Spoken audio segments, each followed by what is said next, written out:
Hey guys, Carl from Purple Misplaced. Today I'm taking a preview look at a prototype copy of Power Vacuum from Kaleb Wentzel-Fisher, Malachi Ray Rempen, and Keen Bean Studio. This is a trick-taking game that throws in a unique dynamic in a couple of ways. One in which that you see the color of all of the cards, basically the suit of every card, but also where winning tricks is only part of the battle, where also whoever plays the lowest card is going to be able to sort of manipulate power, and that power struggle, hence Power Vacuum, is going to lead to point scoring as well, in addition to the scoring from winning tricks.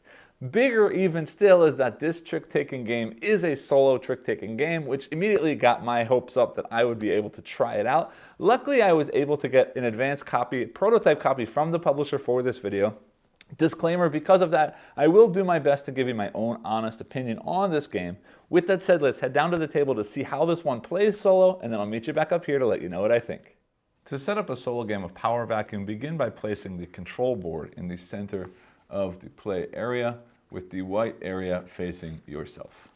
Next, place 3 power tokens at each of the 5 colored sections of that control board, placing the remaining power in the center circle. Now this is a prototype copy of the game, which means that all of the pieces are not going to fit in there, but a good amount will, so I'm basically just going to put as much as will fit in that hole.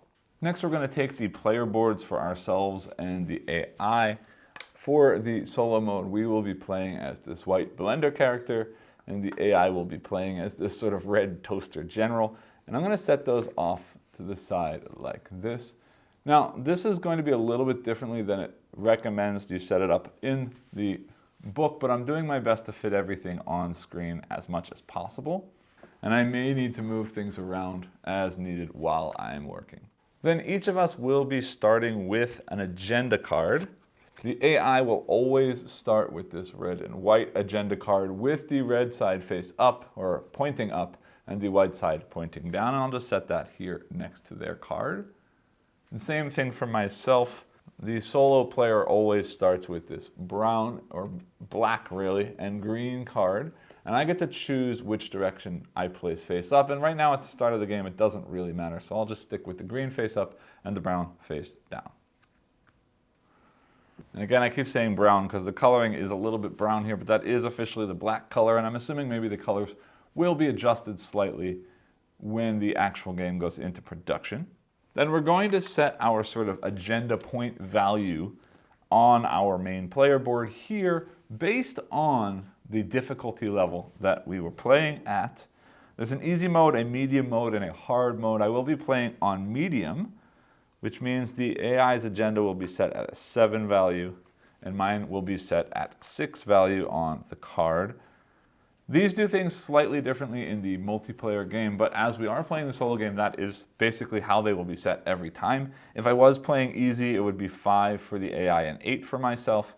And on hard, vice versa, or the opposite of that, 8 for the AI and 5 for myself. So we are sort of playing a mixed or center medium difficulty level, which gives the AI a slight scoring advantage on the agenda, but we're roughly similar in that regard. Next, out on the play area, I'm also going to be placing sort of the rest of the supplies for the game. First, these power markers that represent the highest power and lowest power. Place those out here like that. These power tokens that would be silver in the actual production copy of the game. Again, this is a prototype. These represent 5 power each, and I'm going to stick those over here just to be used for later. And then I'm going to set out the 4 different pieces of the statues, and I'll show you that after they get all placed out. And those 4 sets are going to be sort of the base of the statue, the sort of legs section of the statue, the torso section, and the heads.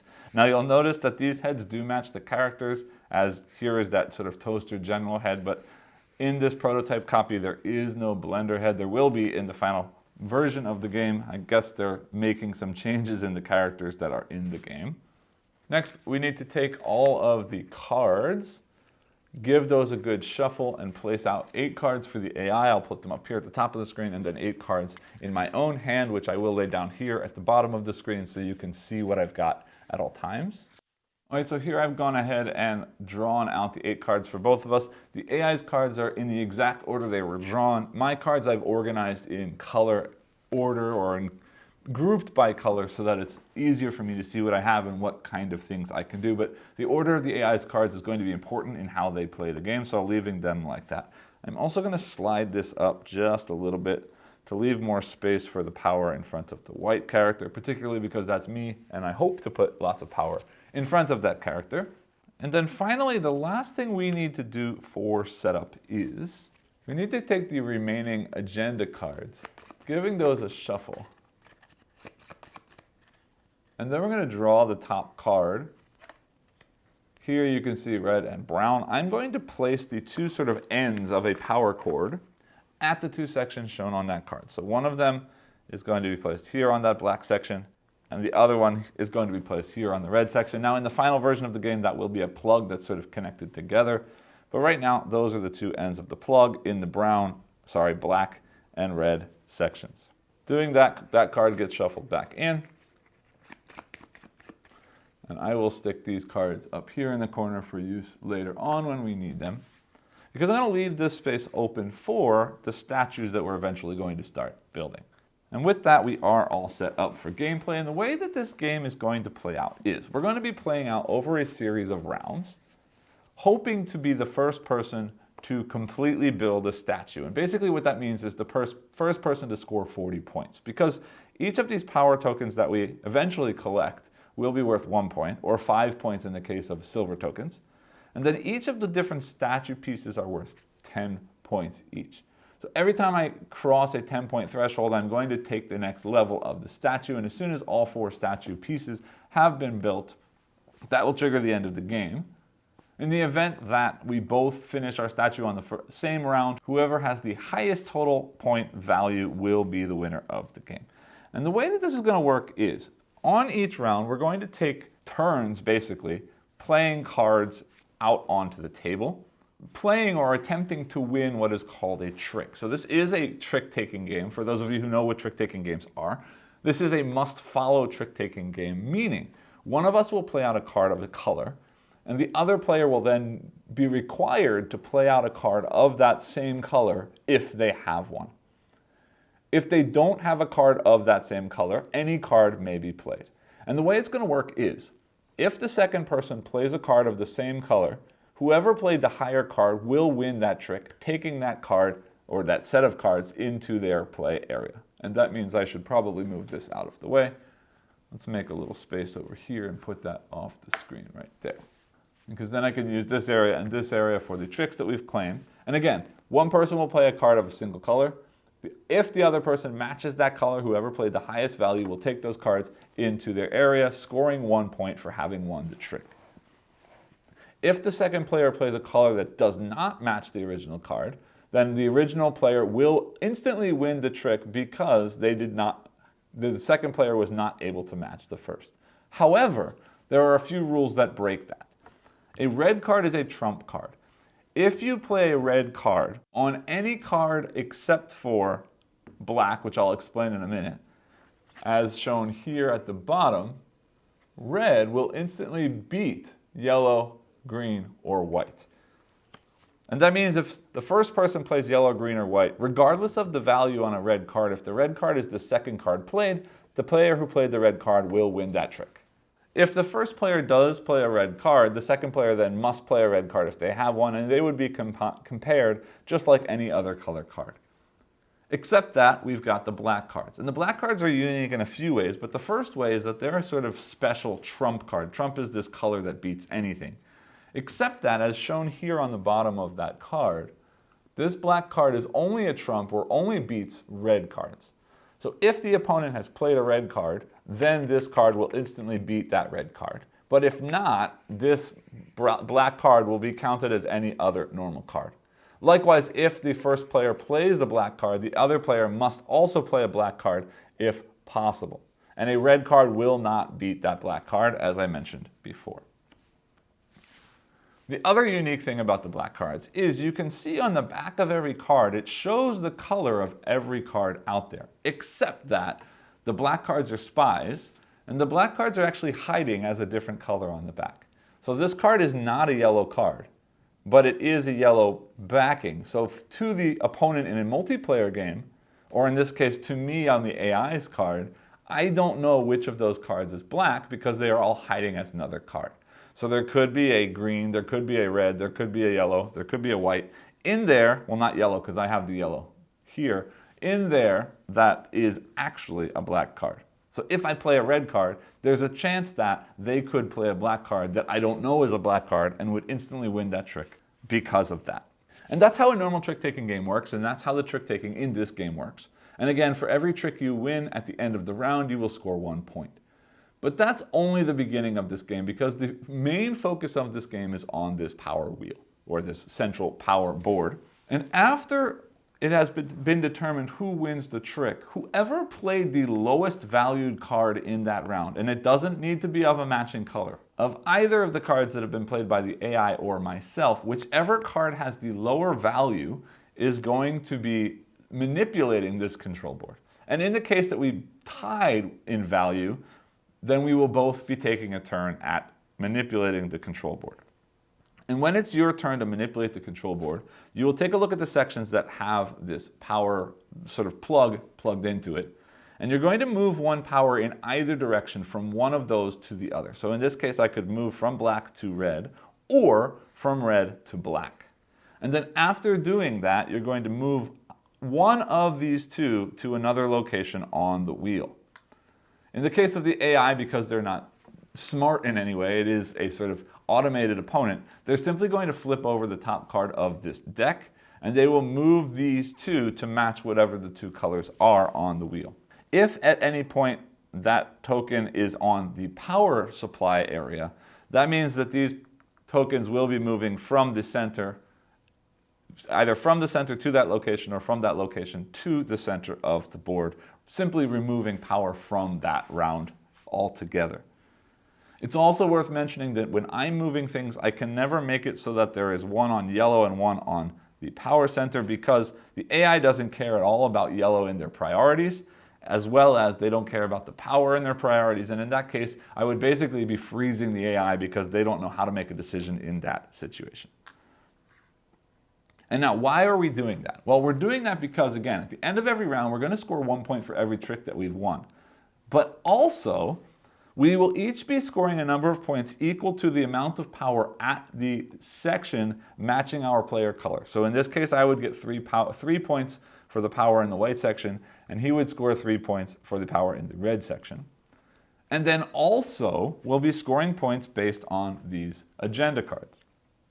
The color at the top of the card is the card that I want to have the most power out of any area at the end of the round. And the color at the bottom is the color that I want to have the least amount of power out of any section at the end of the round. And for each of those that we are able to accomplish, we will score the amount of points that is marked by that cube. So the AI will be scoring 7 points if they can make red have the most, and 7 points if they can make white have the least.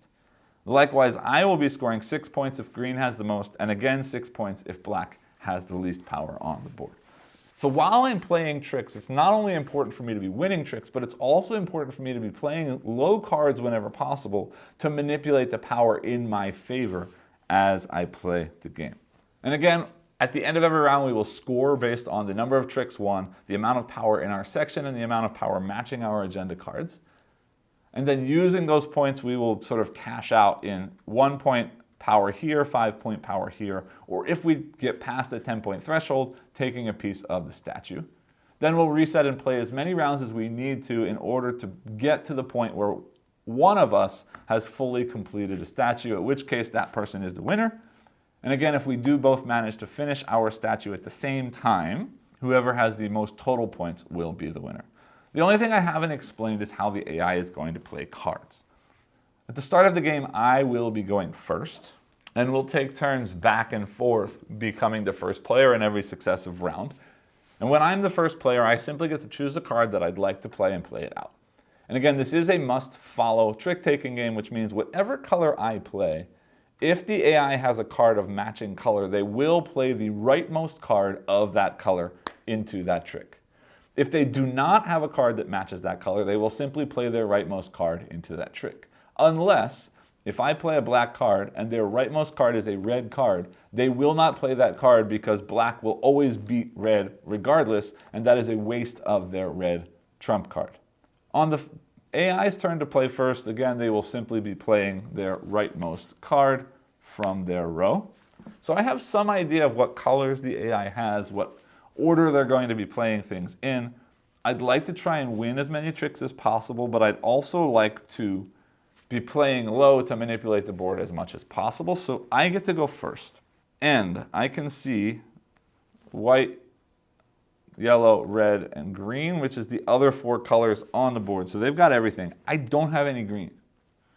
So anytime they play a green, I'm going to lose automatically. And I would like to win some tricks, but not lose automatically because I do have some red cards that I can play. But let's see what happens. I don't want to waste red.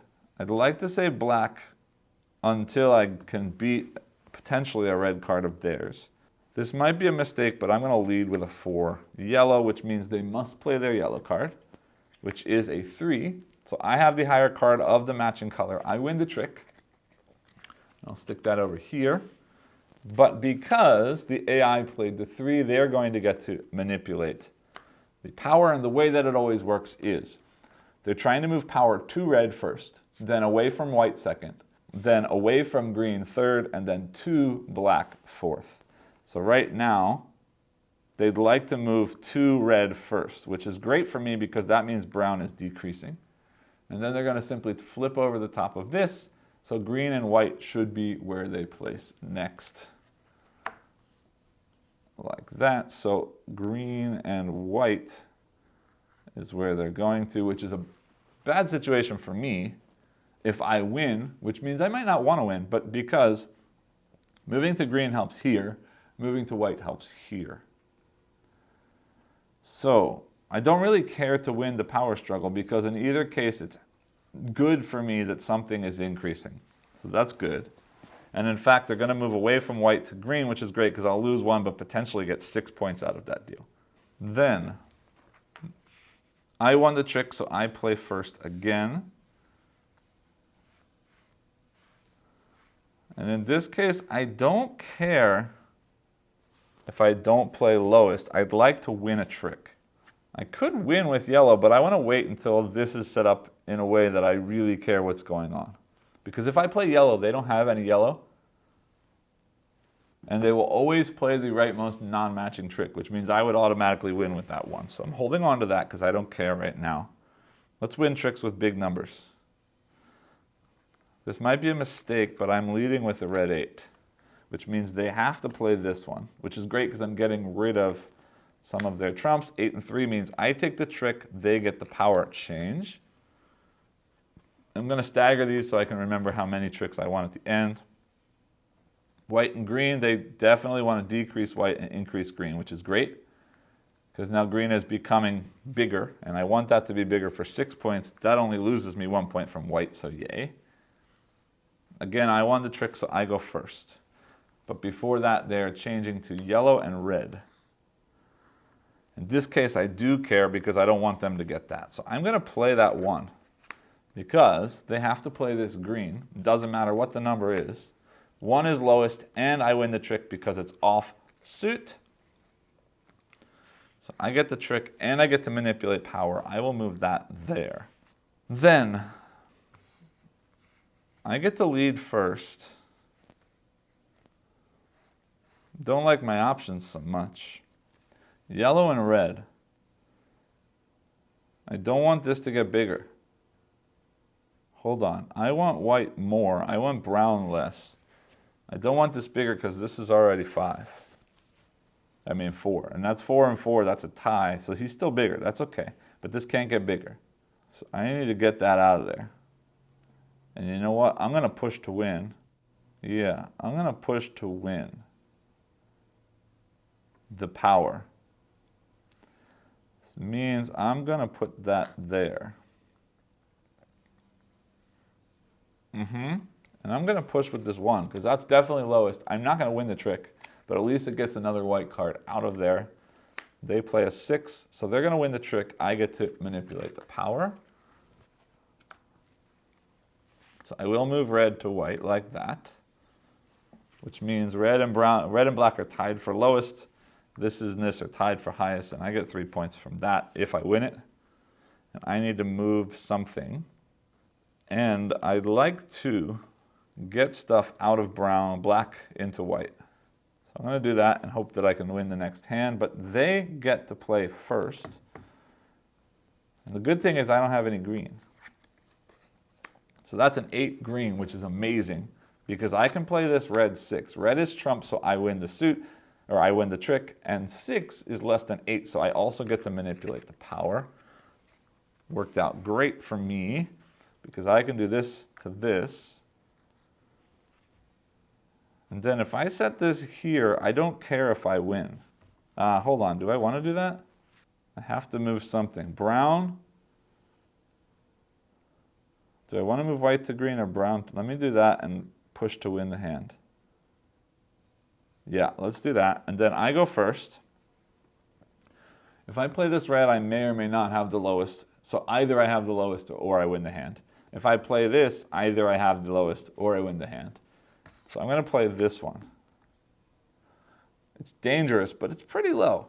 And I am going to win because green doesn't match black. Oh, but it does. That's a secret black, and he's a 1. So I win the trick, but he's going to move things around, which is sad. Because now 1 power goes from here to here. This is still lowest, but now this is no longer the biggest. And they're manipulating that yellow and white, which is not great for me.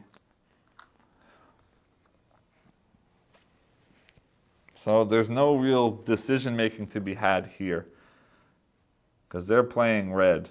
If I play white, they play white. If I play red, they play red.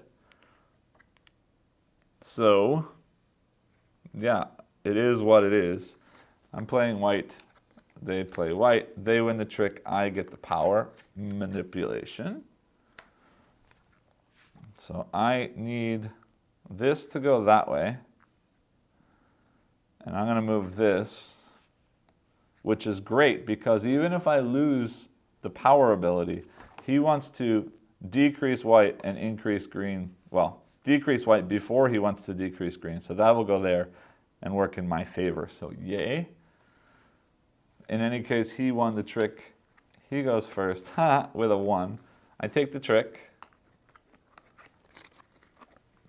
And then he manipulates so that this goes to there.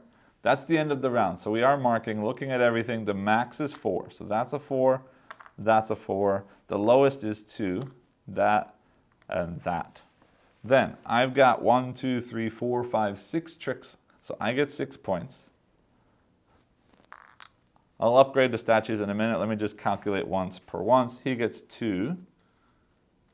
1, 2. Then he gets 2 for here.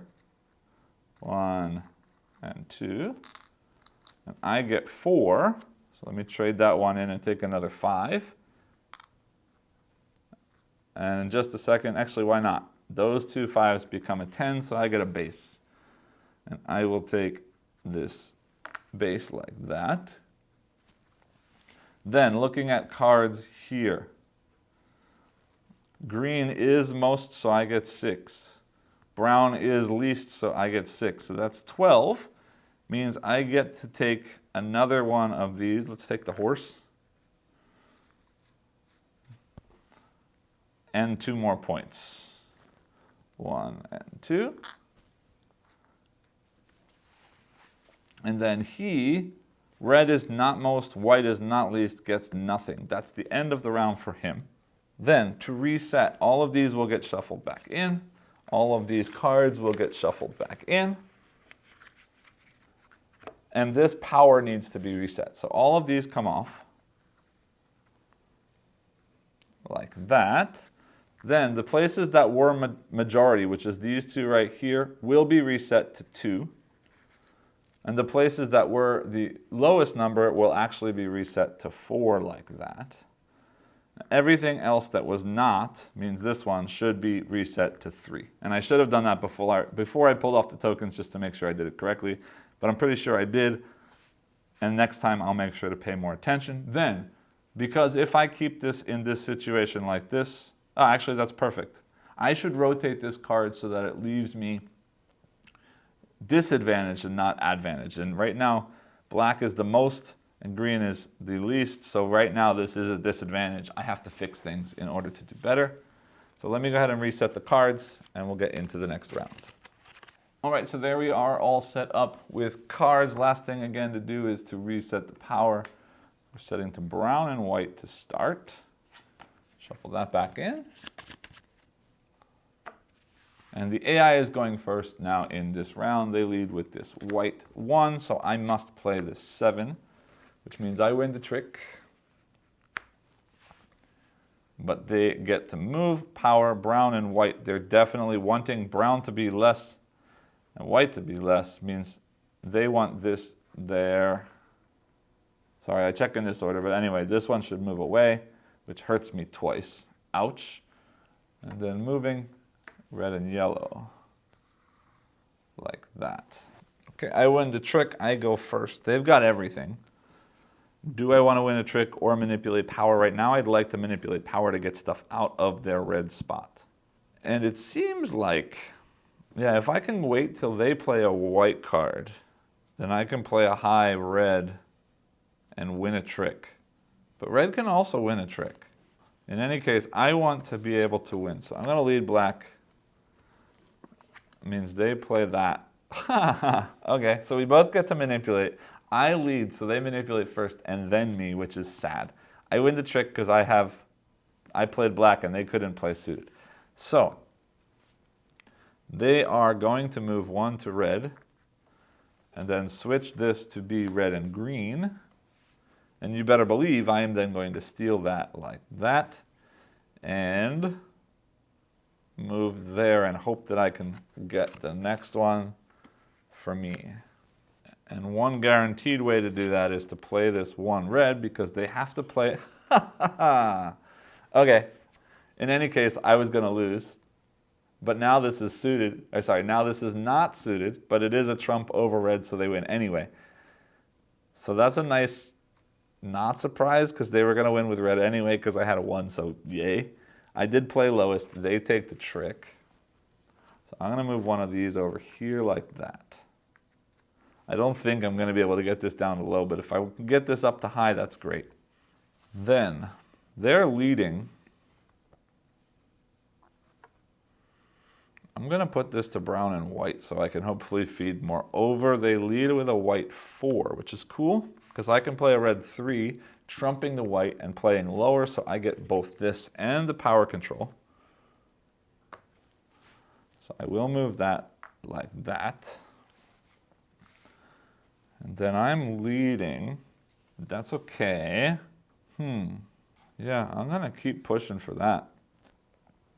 And I'm going to lead with one of these low numbers, green or yellow. Let's go green. Yeah, that sucks. Okay, so I win, but they are in control, which means they are going to move one of those back to there, which was bad planning on my part, because if I had done white and green, that would have helped me out. Okay. Brown and white. Okay, not bad. So I got to make sure I do my best this time, which means I am playing that 2. They play a 3, which is good, means they win the trick, but I get to do this. This yellow is my problem. There's no way I can get lower than them right now. So I need to move this to do best for me, which is that. Or yellow? No, that. Because if I put yellow, he's going to do that, and then this will be least. Okay. Then he plays this. Is a 4. My only option is to play this 8, which means I win the trick. But he's manipulating power. Focused on that first, which is good. And then switching to red and brown. Okay. That just made things really good for me. Okay. Ish. It's going to give him points for that. But anyway, I play first, which has to be this. he plays this, which is now trump and less than me. So he takes this card and moves to power. And he's definitely going to do that. Prioritizing this red, which means this red has the highest value, and brown, yellow, and white have the lowest value. Starting with tricks, 1, 2, 3, 4, 5 for him, gets him a 5er. With me, tricks 1, 2, 3, 4, 5, like that. Then looking at our own power, I've got 2. 1, 2. And he's got 5. 1, 2, 3, 4, 5 gets him a 5, and a 5 gets him his first platform. Let's give him that one. Then, looking at majority minority, he does get both of his, which is 14 points. Ouch. So we'll trade in one of those for a 5, and he gets another 10, which gets him the next level. Let's give him this military tank. And then I don't get the green because that's not highest, but brown is low, which gets me 6. And 1, 2, 3, 4, and 6 is 10. So I'm going to do that, keeping that 5, and I get my next level. And I will do, how about Lady Liberty on the back of a horse? Like that. 1 away from a win, actually 5 points away from a win, but he's, what, 6 and 14 points away from a win. I can pull this off, potentially. All right, now, resetting while we're here, the biggest one goes down to 2. The smallest ones all go up to 4. Like that, like that. This one should be a 3. So smallest is 4, smallest is 4, smallest is 4. Green is normal at 3, and red was biggest at 2. All right, so those reset. While I'm here, let's reset the plug for the next round. It's going to start at yellow and brown, like that. And then here, brown has more than green's, or sorry, I keep saying brown. Black has more than green means like that is already disadvantaged. So let me go ahead and reset the cards, and I'll come back for what could be the final round of the game. All right, so all reset for the third round. I go first this time. And let's see, they've got every possible color. I'm tempted to lead with this and hope that that's not, it can't be. Yeah, then I'm gonna win with this and potentially be less than that because a 3 is pretty low. Let's try that. Oh wait, hold on, do I care? Brown or yellow? He's gonna add more stuff there. I'd rather they don't do that. So let's play that. They're gonna play this one. Cool. I win because it's mismatched and I'm lower. So I get to move 1 away from there. And then, what looks good? Yeah, I want this one to be maximum. So if I get this one down 1, that's not a problem so much. So even if I lose this, it'll automatically get put there. Let's do that. I play first. I'd like to win the trick. I'm gonna lead with a 7 green because that's likely to be higher. Well, that's horrible. Oh no, it's not, because this is not red. They don't trick it, or they don't trump it, sorry. Means I still win because it's mismatched, but their 1 is lowest, which I expected, and that's fine because that gets rid of a 1 with a 7, which is nice. Then they are going to move 1 from here to here, which is cool because now this is max. They moved, they get to do this, which is yellow and white. But that's already where it was, so they do it again, yellow and green. Okay, then I'd like to win it. They've got all the different colors though. So I'm gonna lose a trump, or lose a trick if I win this power struggle, but that's okay. Let's go, not red because I could win it with red. Let's go low yellow because I should win that automatically and it gets rid of their yellow card. They win the trick 3-1. But I get to move power, and of course I'm going to do that. And then they're going to play first with a red. Yeah, I'm just going low, I think, which means,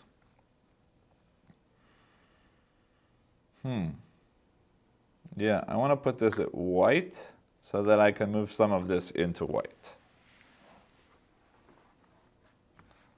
They lead because they won with a 2 red.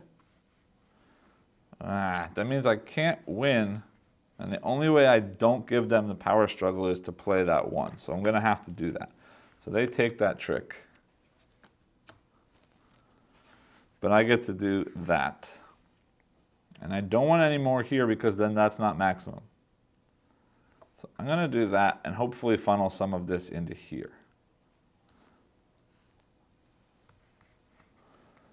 They won the trick, so they go first with this is a 4 black. Yeah, let them have the trick. I play a 3, so I get the power struggle. And I'm going to move this there, which means right now everything is gravy for me. And let me do this, because then I don't care if I get the power struggle. It'll make them 1 stronger, but it's still not max. And it doesn't affect any of my stuff. All right, so they're going first with a 4 white. And I will take that trick, letting them manipulate the power by moving one of these over there and flipping a card to move to yellow and brown. Okay. In which case 3 is the minority. So I don't care if there's 1 more going in there. In any case, it doesn't matter because whatever I play, they're going to play and vice versa. So it's just going to play itself out for the last 2 hands again, or 2 tricks again. So I'll play the 6. They play a 1, means I take the trick. They manipulate power, means they want to put 1 from there over there. Moving to white and green, like that. And again, I don't care. Here, it doesn't matter. I can't affect it anyway. This is either going to... Oh, this would actually... They want this lower, so they're going to move there, which helps me. If it goes the other way, I'm in trouble. So either way, we're both going to do the same thing. I won the trick. This time they take the trick. I move the power, but it has to go from here to here, which hurts me 1 point, but guarantees that that's maximum. Hold on. If I do that, they score points here, 7, and I lose 1, and nothing changes. So they're basically getting an 8 point for doing that. If I move here, I lose 6, but get 1, so that's a 5 point difference. Yeah, we're doing that instead. Okay, then that's the end of the round. Let's do final scoring. They've got 1, 2, 3, 4 tricks. So this and this is 6 and 4 makes 10. They get their next piece. Give them this general piece like that. I get 1, 2, 3, 4 points for those tricks. Like that. Then here, 1, 2, 3, 4, 5 for me. And 5 and 5 does get me my head. And there is no blender, so let's take this radio guy because he's cool. And they get 3 for themselves. 1, 2, 3. Oops. Then majorities and minorities. White is the majority. The lowest number here is 3. Everything else is low. So they don't get majority red. They don't get minority white. I don't get majority green, but I do get minority black, which means I get 6 more points. Plus 4 is another 10. There's no more pieces for me. And that is the end of the game because I have successfully completed my statue and I still have 10 points left, meaning I have a total score of 50 points and they finish with a score of 33. At this point is usually where I like to take a look at the components. Now, this is very much prototype quality, so I can't speak to how anything looks, but I can talk about the design and the graphic design and the visual art and so on in this game. And I have to say, I love the way that this game looks. This is now the second game I've seen sort of in this series from this publisher. After Roll Camera, I still haven't had a chance to play Roll Camera. I really hope to do so. But same art style, still really, really love this art style. And it just looks really cute, but also really sort of cool at the same time. The colors in this are very easy to sort of pick out from each other. Again, I'm not colorblind, so I can't say for sure if the green and the red are any kind of problem, but this looks like a punchier color and this more of a pastel color, so hopefully they've taken that into account. Now, I do keep calling the black brown because this is a sort of brown color. So I don't know if that color is going to change in the final version or if they're going to switch from black to brown as far as the description of things. But again, I imagine the color palette will all sort of work itself out moving forward. It's worth mentioning too that this game does come with these player aids about what to do on your turn and how to score at the end of the round. This is mostly focused on the multiplayer game, but it's still nice to have around. Again, this is just a piece of paper stapled shut, so I can't really comment on that, but I'm sure the card quality in the game will be fine. The different colors and different symbols. Now, this is where it is important that you can tell the difference between the different colors, not only by color, by symbol, so that should be helpful as far as color blindness goes, and those symbols also show up here on the front side. Again, I love the illustrations in this game. The iconography as far as the Trump and the sort of super special Trump really does help. It really does show up nicely. Again, colors are great. The artwork is great.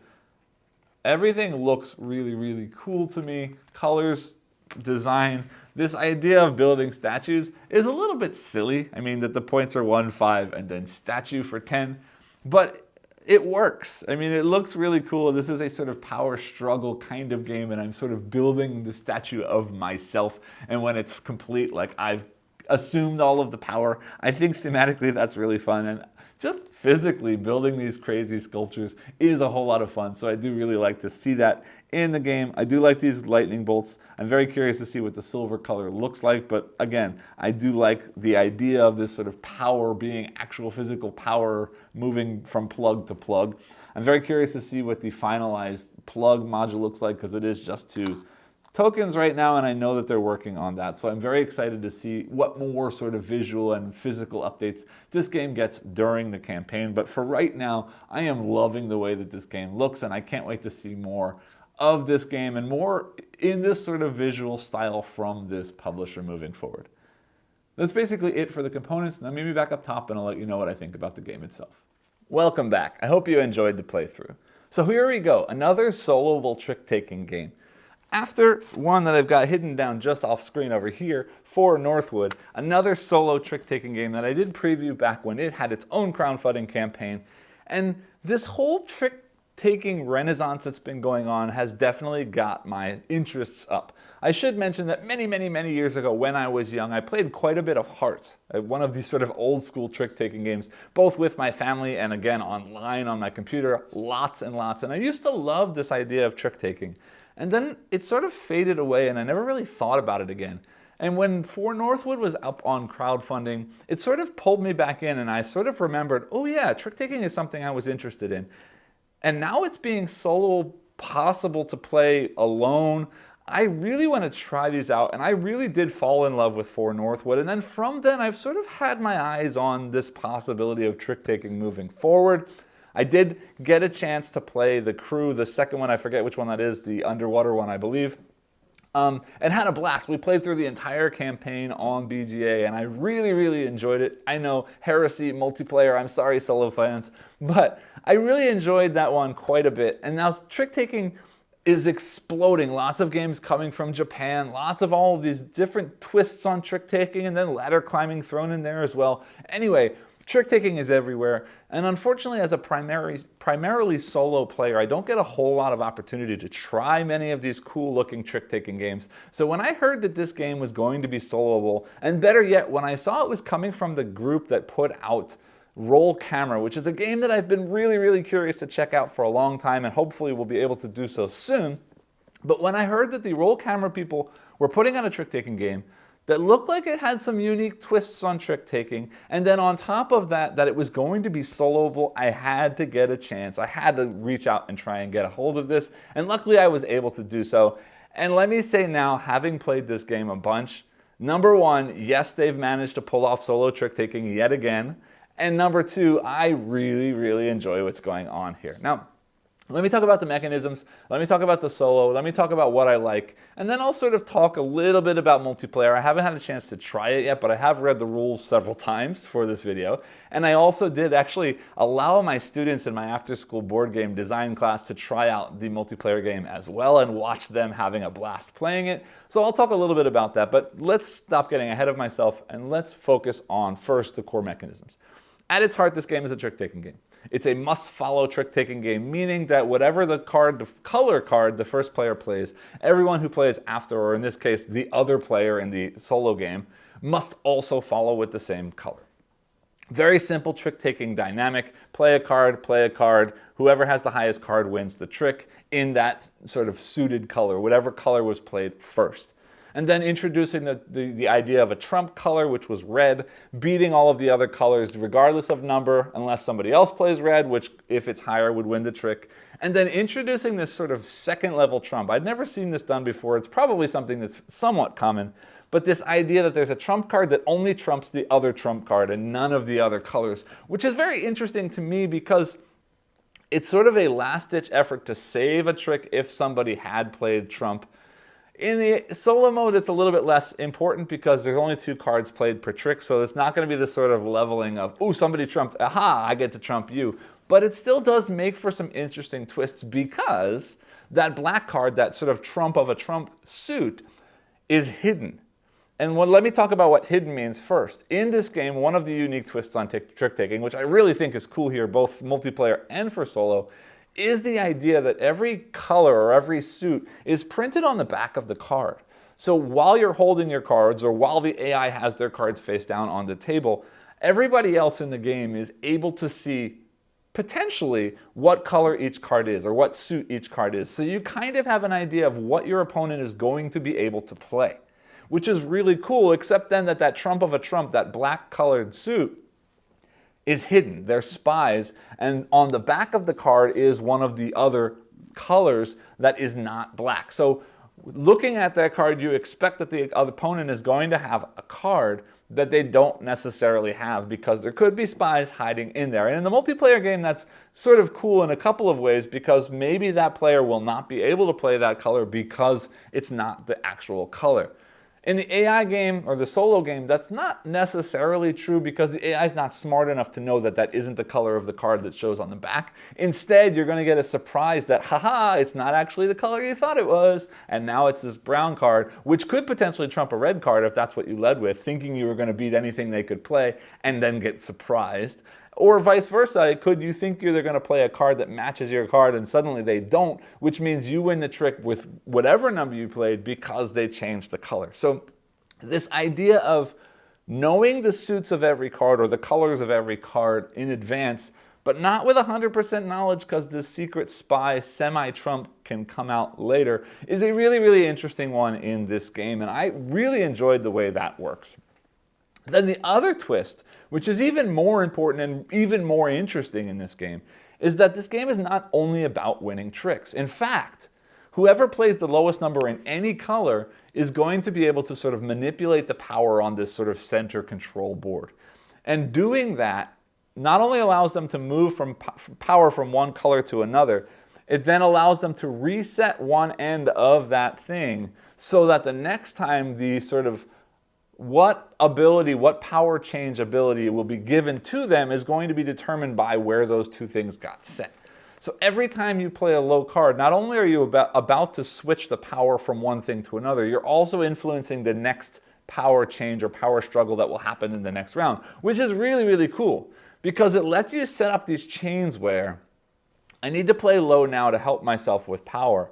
But then I can swap things in such a way that if I don't play low the next time, it's not going to matter because whatever somebody else does isn't going to hurt me in any way, or is going to automatically hurt them in some way. Because there's one thing I didn't mention in my playthrough that I want to point out right here, is that if ever one side of that power struggle is empty, then you're forced to move things from one side to the other, which is somewhat interesting as well, because you can set up a situation where you force somebody to move something that they may or may not want to move, which is really, really cool. But an additional level to this power struggle is not only are you aiming to sort of get more power in your own area, you've got these agenda cards that you're trying to make one color have the most power on the board and another color have the least power on the board. But again, most and least don't have numbers. So if they all have the same amount, then they all have most and they all have least. And if only one of them has a different amount, then that only one could be most or least. And it's really fun to try and figure out this power, this idea of how do I move things around? How do I set up future things so those get moved around nicely? Then how do I manage to make something big, something small, the other thing big and small, vice versa, or not big and small for my opponent, while also getting as many pieces in my own area and as few pieces in my opponent's area as possible. And this balance of movement puzzle, on top of hoping to win as many tricks as possible, on top of hoping to play a low card so you're the one controlling this power struggle, is a really cool balance of concepts and ideas all in a very quick card game, trick-taking game experience. And I love how all of this is tying together, because introducing this sort of double level of trump also ties really well in with this concept, because what that means now is if you're careful, you can play a really low card and still win the trick. And because I can see the colors that my opponents potentially have, that means I should be able to set it up in a way that I know if I play a low color of a card that nobody else has, they're going to be required to play something different on top of that, which means because it's all unsuited, I'm going to win the trick, and I played a low card, which means I'm going to be able to manipulate the power struggle as well. And playing with the red cards as trump and playing with the black card as a sort of super semi-trump really plays into this as well. And all of this tied together, all of this layered upon layered upon layer, really makes for an interesting system tied into this trick-taking concept. Now, while I'm talking positive, there is one small thing that doesn't really bother me, but is something that I brought up to the publisher and is something now that they are potentially considering, is that the number of power you have in your area is worth 1 per whatever. And the sort of maximum thing if you get it right, or the minimum thing if you get it right, is worth 6 points in the medium game, or 8 points in the easy game, or I forget, 5 points in the hard or the difficult level. But the point is, you get a whole lot of points from this power struggle, and yet each trick you win is only worth 1 point. So I feel a little bit that the game is sort of pushing you more towards the power struggle and a little bit away from the trick taking. So I would love to see maybe a little bit more something thrown in as a bonus for the trick taking, like if you manage to get double the amount of tricks as somebody else, you get a bonus, or if you're just the person who had the most tricks in that round, you get some small bonus or something. I don't think each trick, adding more points for each trick would be enough change, because that would probably make the tricks too powerful and you wouldn't focus on the power struggle. But just a little bit of a bonus something to the trick-taking piece might be useful, so that it gives you that sort of balance of, is it important to win a trick, or is it important to win the power struggle when I can't manage to do both of those things? And I would love to see that in there. But otherwise, the core mechanisms of this game really, really, really do feel good to me. So let's talk about the solo mode specifically. Solo mode works pretty much like the multiplayer game, except for one big thing, and I'll save that for the end because you don't know that big thing yet, having only seen me play the solo mode. But the AI is basically simply playing the rightmost card. If they're playing against something that I played, it has to be suited. They'll play the rightmost suited or the rightmost matching colored card that they have. Otherwise, they just keep playing the rightmost card, which is pretty cool because it gives me a predictability as to what the AI is going to play and allows me to set up my turns to play, but it's only sort of partial information because I don't know the value of any of the AI's cards, and I also don't know which of those AI's cards are hidden spies, which could cause them to lose tricks or cause them to win tricks depending on what I've played out. And that's really, really cool that there's a little bit of a sneak attack that still continues to work in the solo mode when you're playing against the AI.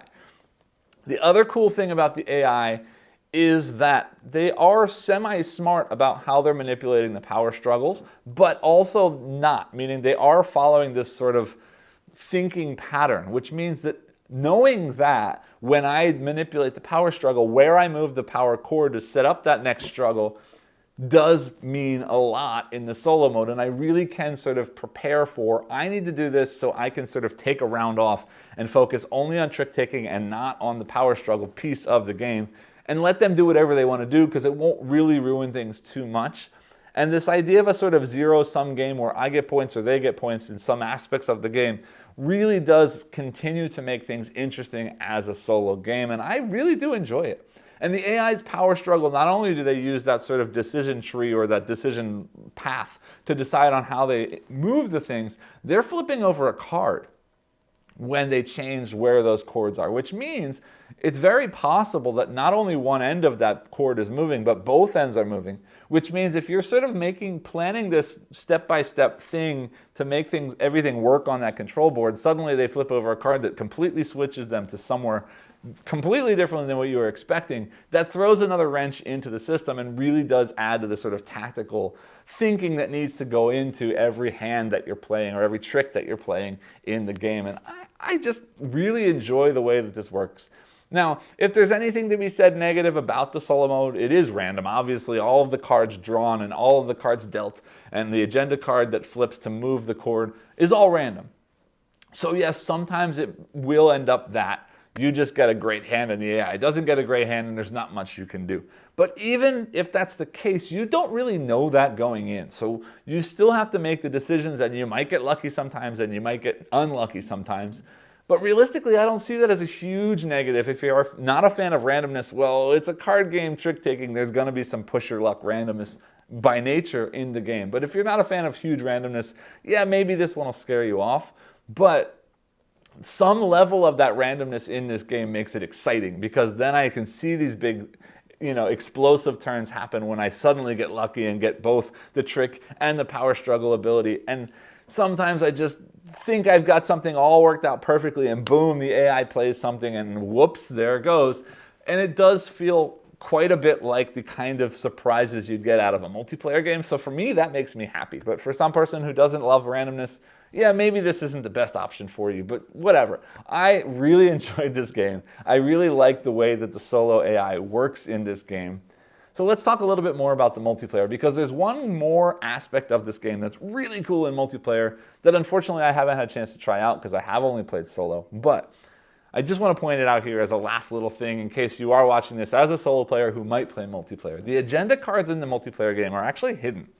And you may have noticed in my playthrough on the player card it says 16, 5, 6, 7, 8. Well, the way the agenda cards work in the multiplayer game is you choose when to play them out.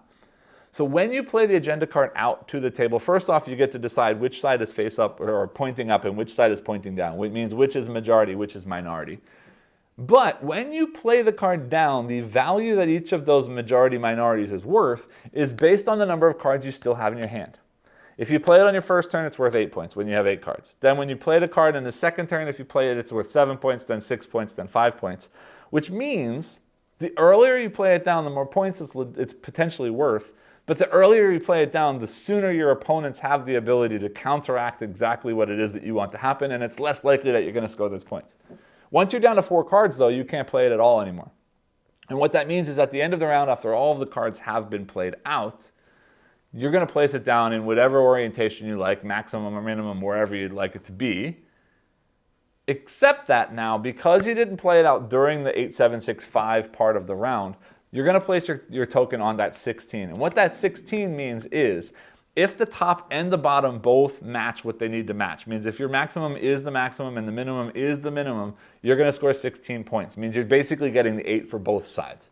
But if one of them doesn't match, you get 0 points. So this is kind of like a shoot the moon aspect, like you might see in Hearts, where I'm not going to show you what I've got in my hand, and I'm going to be secretly working to get these two things to be the way that I want them to, so that hopefully at the end when it gets played out, boom, haha, I get 16 points, and you didn't expect it at all. That's a really, really cool addition, sort of bluffing element, but also sort of prediction planning. Can I play this out and hope to get half of the card? by pushing and pushing and pushing? Should I wait a little bit so that they don't know what I'm doing and then play it out, hoping to get a little bit of points for both and just in case, still scoring for one side? Or do I keep the thing a secret the whole time, playing it out at the very last moment and hopefully surprisingly hitting both of those for the full 16? It's a really, really cool balance that unfortunately does get lost in the solo mode because you play with the agenda cards out from the beginning, but there's no real way to pull in that bluffing or trickster kind of element when you're playing against an automated opponent. Anyway, so I understand why it's out, but it does make me very excited to try this out multiplayer because, as I said, when my students played this in my after-school class, they were making some amazing, excited sounds as they were playing the game. It seemed like the table was having a blast the entire time. Anytime somebody pulled off a move that they didn't expect it or surprised with one of the agenda cards, eruption at the table. I can't say enough good things about this game. The trick-taking aspect with the colors, the power manipulation aspect by playing low numbers and tricks, just really, really interesting. And now this addition in the multiplayer game of this whole bluffing element with the agenda cards comes together as a really, really cool package. And the ability to maintain the majority of that, aside from the bluffing of the agenda in the solo mode, really makes me feel happy. This is a game that I definitely recommend as a solo trick taker. And if you're a fan of trick taking and will potentially play this multiplayer, even stronger recommend from me. Lots of fun I had with this game. I can't wait to see if anything gets added or tweaked in the campaign when it does go live. I will put a link down below to the campaign so you can go ahead and check it out for yourself. I hope that you enjoyed this video. I hope that it was helpful. And as always, if you did enjoy, please remember to like, subscribe, and click the bell icon below. And I'll see you all next time. Thanks.